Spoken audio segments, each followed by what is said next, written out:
So I'm going to bring it to standard pitch.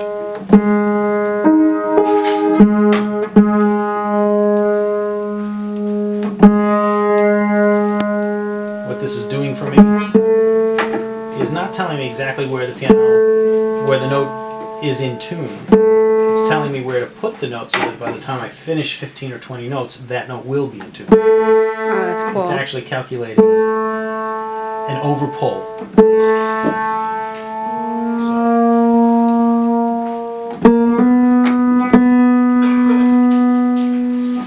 So the valuable part for me, an ear tuner, is that it's far better at calculating how far to overshoot than me doing it in my head. So.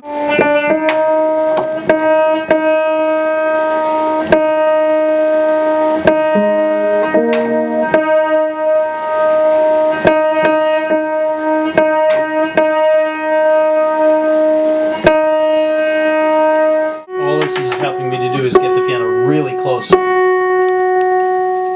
I'm using a generic tuning. Not a generic, but it's an Iverson Pond generic tuning.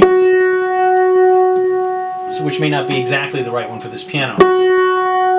Doesn't matter to me because I'm going to tune it by ear in the end. Awesome. But it'll be close. And that's all I want.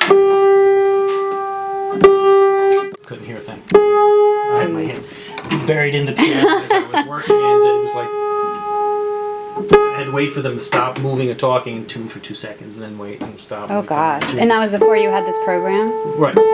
This doesn't care about most outside noises, unless it's exactly the pitch it's listening to, which on this note it's listening to A5. It's actually listening to that. Doesn't matter. It ignores everything that's not what it's supposed to be listening to. Or 1/100th of a half step actually away from where it's supposed to be. So it's a very, very tiny increment.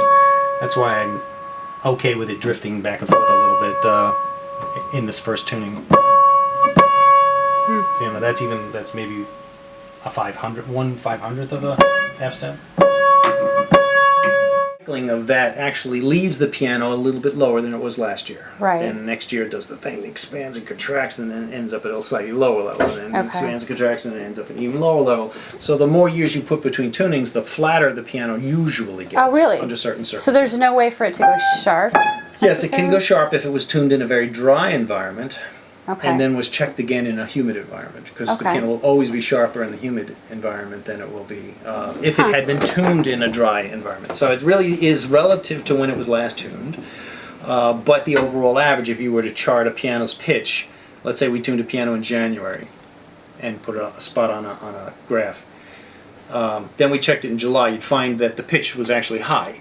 Okay. And then next January, the pitch would come back, but it'd actually be a little lower than it was in the first January. Huh. So and then if you check it again the next July, but you still haven't had it tuned in this time, it would again be sharper than where you first tuned it. But then the next January, you check it, it'll be even lower. So each year in January, the pitch is getting lower and lower and lower. And actually, in each year in July, the pitch is also getting lower and lower. But in fact, if you were to say, well, I checked it in January and it was at pitch, and in July it was very sharp. Well, and then I checked it in January the next year, and then I checked it in July. It was still sharp again in July. It was sort of like, it's relative to when the piano was last tuned, but if you look at the trend is that the piano's going flat in most cases. Okay. I find it kind of fascinating when anything goes sharp on its own, Well, just sitting there. It's going because, picture what's happening. This string is stretched over a diaphragm, which is called the soundboard. That diaphragm starts out as an upside down saucer, and basically like a saucer shape. And in the summer months, that saucer turns into a bowl. Okay. And in the winter months, it goes flat and flattens out again to be more like a saucer. Okay. So if you take a string and you stretch it over that, and let's say there's some device between the soundboard and the string to connect the string to this vibrating soundboard, that's the bridge. When the soundboard expands, and the string's passing over this thing that's now bigger than it was when it was last tuned, that string's tighter. Okay. That's why the pitch goes up. That makes sense. As the soundboard shrinks back down again, the strings actually return closer to a straight plane, although it's never a straight plane, it gets closer to it, it means the pitch is dropping because the tension is relaxing on the string.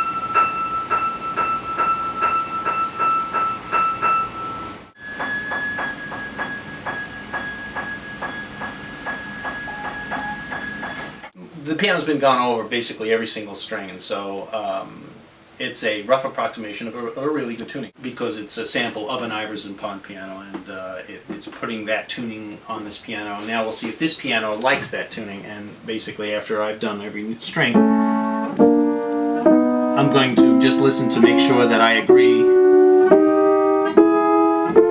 with the spacing of the intervals, you know, between every half step.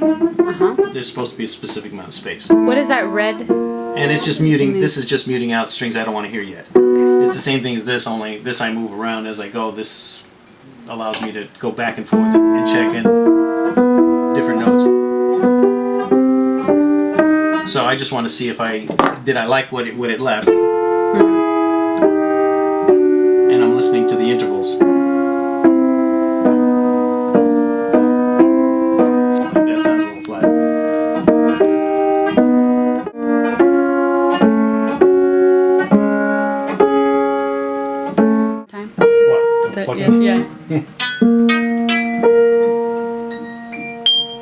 But there's a lot of tension on the plate. This cast iron is withstanding, like I say, 17, 18 tons of tension. You must hate watching those videos of when people just throw a piano down the stairs for the fun of it. Can't say that I've watched any of them, and Oh, you've never seen one? No.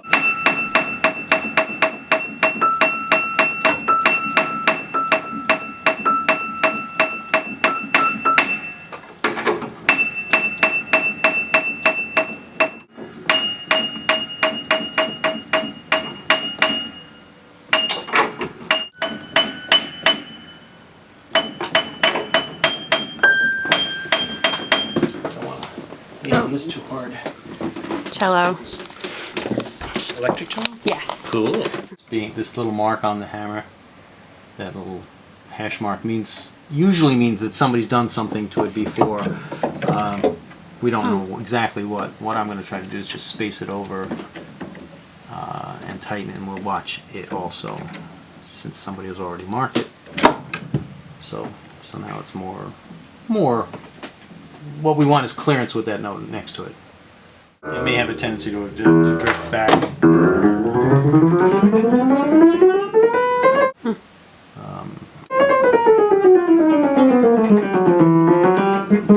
not sure about that. So just see if there's anything I can do about giving you a better sound on that. Let's see. On the surface of the hammer, surface of the damper. Let's see.